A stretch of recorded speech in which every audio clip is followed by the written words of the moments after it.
Op een stritroof in Ljouwert, nou in de Vredeman de Vriestritten, juiste joen lieken nog jelvert zien. De politie roept via Burgernet mensen op om uit te zien naar een donkere man in donkere kleren met een muts op.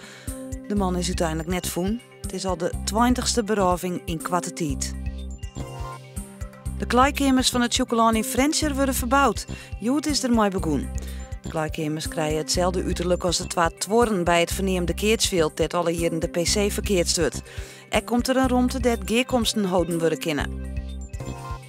De Lietse Tjerkenstraat in Ljouwert is er net in slag om voor de derde keer uitgekozen te worden de leukste winkelstraat van Nederland. De Volkingenstraat in Greenswaard eerste. De Tjerkenstraat is tweede worden. Ljouwert won de titel al eens in 2012 en 2010. Reetriedster Thijsje Oenema jouwt mensen deze dagen geen haan meer. De sprintster is benauwd dat ze ziek wordt en dat kiezen mij tegen op het WK Sprint van dit weekend in Astana net broeken.